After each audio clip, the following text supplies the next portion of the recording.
oo ah ilaalinta xaqa jaarka jaar waxa la yiraahdaa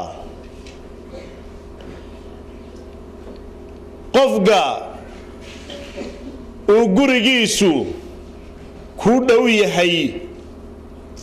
amaba xiriir wada leedihiin ama guri kugula jaaray ama shaqo kugula jaaray ama iskuul kugula jaaray ama fasal kugula jaaray ayaa noqonaya jaarku qaar guri baa ku jaaraysaan oo jaar baa tihiin dadka qaar waxa ku jaarteen shaqo oo waligiin ba inta nooleedeen bad waa isbarbar fadhideen magaalada isna daantaas ka galaadna daantaasaad ka gashaa laakiin isku shaqaatihiin oo meel baa wada joogtaan oo wada shaqeynaysan waa jaaruka fil amal midba iskuultiin oo laga yaabaa ina inta soo wada socoteen oo iskuul ku wada jirteen waa jaar buu kugu leeyahay iskuulka waxa laga yaabaa mid kale ina inta isaga sii dhawdiin oo fasal ku sii wada jirteen ayaa laga yaabaa ka aynu guud ahaan ka hadlaynaa ama si gaar ah aan uga hadlaynaana waxa weeye jaarka guriga walaalayaal horta qofka jaarkaaga ah adna jaar baad u tahay isna jaar buu ku yahay oo yaani labadaba qofkan kale iyo adigaba jaar baa lagu oray adna jaar baad isaga u tahay isna adiga jaar buu ku yahay wuxuu islaamkuna jaarka aad iyo laxad buu xuquuqdiisa iyo arrimihiisa ugu dadaalay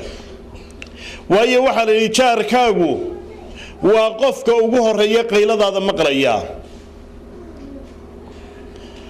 waa qofka hadduu aqalkaagu gubto oo dabka kaco wax ka hor arkaya alam iyo xanuun iyo dhibi haday ku haysato ku og weeye ka ku soo gurmanaya habeenka mugdigiisa ama kala barkiisa haday wax kugu yimaadaan waa isaga xilliyaha qaboobaha ka ku soo gurmanaya waa isaga xilliyaha kuleylka ku soo gurmanaya waa isaga xilliyada ay dadku wada hurdaan ama qof waliba halkiisa ku mashquulsan yahay waa jaarkaaga sida daraadeed ayaa islaamku jaarka aad iyo laxad ugu dadaalay uguna dardaarmay iimaanka kaamilnimadiisa islaamnimada runsheegeeda waxa uu ka mid dhigay in loo sabafalo jaarka uu qofku sanfalo inuu dhibtiisana ka haysto waa laba qodob inaad jaarkaaga u sabafasho inaad wixii dhibana aad ka haysato jaarka waxa lagu tilmaamaa saddex qaybood inuu noqdo jaar wuxuu kugu leeyahay saddex xaq jaarna wuxuu kugu leeyahay laba xaq jaarna wuxuu kugu leeyahay hal xaq jaarka saddexda xaq kugu li waxa weeye waa qof jaar tihiin oo muslim ah oo qaraabana tihiin muxuu kugu yeelanayaa xaqii jaarnimo wuxuu kugu yeelanayaa xaqii islaamnimo wuxuu kugu yeelanayaa xaqii qaraabanimo iyo xiriirineed waa saddex xaq xaqul jaar wa xaqul islaam wa xaqul rihn jaarna laba xaq ayuu kugu leeyahay waa jaar muslima oo laakiin wax qaraaba ah oo idinka dhaxaysa aan jirin kaasina wuxuu kugu leeyahay xaqqa jaarnimo iyo xaqii muslimnimo ayuu kugu leeyahay midna hal xaq buu kugu leeyahay oo waa qof gaal ah oo ajaartihiin isaguna wuxuu kugu leeyahay xaqii jaarnimo oo de xaq qaraaba ma walihidina xaq markaa islaamna malaha laakiin xaqqa jaarnimo ayuu leeyahay dadka muslimiinta yani wanaagooda hadii markay dadka islaamka ku dhaqmayaan yani jaarnimadooda iyo aragooda iyo inta dadka gaalada waa ku islaamaan waan xasuustaa maqaalan aqriyay nin aan filayay inay ku tilmaamayeen yahuudi inuu ahaa ayaa wuxuu la jaarahaa sheekh culimada muslimiinta kamid ah macruuf Abdullah ibn Mubarak la yiraahdo guri uu leeyahay ayuu iibinayay ninkii gaalka ahaa gurigii baa qiimihii uu joogay ayuu laban laabay markii la yiri de gurigu qiimaha ma leh maxaad u laba laabtay wuxuu yiri waxaan iibinayaa guriga iyo jaarka Abdullah ibn Mubarak baan iibinayaa buu labadaas ay wada jiray buu yaani ninka wanaagsan ee aanu jaarka nahay iyo guriga lafdiisa wada iibinayaa buu labaduba yaani guriga waxa ka sii qiimo badan buu jaarnimada ninkaas ka sii qiimo badan idan marka jaarka waxa la yiraahdaa al jaaru qabla ad-dar inta aana daarta iyo jagadaba samaysanin waa inaad eegtaa bal jaarka meeshu sida uu yahay way nabigeenu sallallahu alayhi wa sallam waxa uu ka magan gali jiray jaarka xun wuxuu oran jiray Allahumma inni a'udhu bika min jari su'i fi dar al-muqama fa inna jar al-badiyati yatahawwal ilaahay waxaan ka magan galayaa jaar xun daarta nagaadiga ee laga guurayna magaalooyinka in jaar xumi iga soo baxabaan ilaahay uu ka magan galaya fa inna jar al-badiyati yatahawwal jaarka reer baadiyuhu haday sanadkan isa soo yaraag degaan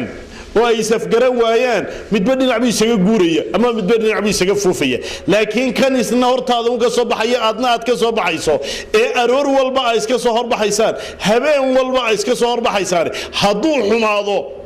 mashaakil way waa yaani saaynu tilmaami doono waxay kamid tahay haduu jaarka ku haagana liimaanaha waaweyn adduunyo ayuu kamid yahay haduu ka xumaadana ciqaabooyinka ugu waaweyn adduunyada lagu ciqaabo qofka ayuu kamid yahay jaarku wala layaal sida aynu tilmaanay kii muslimka ahaa kii gaalka ahaa kii toosnay caabidka ahaa kii faasiqa ahaa kii saaxiibka haydeen kii aculka haydeen kii kaafoga kii qaraabada haydeen kii waxtarka lahaa kii dhibta lahaa in alliyaaliyo intuba jaar bay noqonayaan oo jaarka cid gaaraho loo suntay ma jira intaas oo dhan jaar way ku noqon karaan يعني إلى أنت أما يعني كدذلك وإسلام كدذلك وصافلك جارك وحا إنوغم غريسا وحا إلهي لحريري عبادة ديسة إلهي محوري واعبد الله ولا تشركوا به شيئا وبالوالدين إحسانا وبذي القربى واليتامى والمساكين والجار ذي القربى والجار الجنوب والصاحب بالجنب إلهي محوري واعبد الله إلهي عابده كلي عابد ولا تشركوا به شيئا وحا لو ذا جسان إلهي عبادة ديسا أما كل رتان أما كل ما نيسان ألا وحلي يجرين اللي كلي العابد محوك عكسي حقي سي إلهي مركو شيء وبالوالدين إحسانا لو هذا والد سببتك وقوها أدو يذا إيمات كذا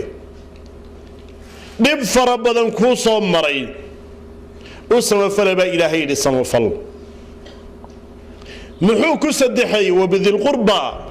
إلهي وحري قفك قرابتهن أينا أصاب فلا وقرابة حليلين تاذنا أمر إلهي نفريوي لا يدخل الجنة قاطع وانا النبي قفك قرابة قيس كاي جنة مقلب النبي صلى الله عليه وسلم بيه واليتامى والمساكين إلهي وحري أقومها أصاب فلا مساكين تنا أصاب فلا انت مركي وكقد بي والجار ذي القربى والجار الجنب إلهي وحو يري جار كان أصاب فلا أقرابة تهين يا جارك كافق أيضا قرابة وذاين أما جارك أي دارتي سكوسي دوذهي يا جارك كافق دارتي أي كافق تاي والصاحب بالجنب كدنا عكولا صاحبي إسقنا وسام فلا قف كدنا عكولا صاحبي وقف كسفر ولا قشين أما شقوا ولا حيسان أما تعليم أما قويس نما إذا كان حيصو أينا دنا على صاحبيو كان وسام فلا بإلهي إذا نروح نكجر إن قيمة حق جارك وليه حقوق ذي اللي إلهي حق إلهي حق والدك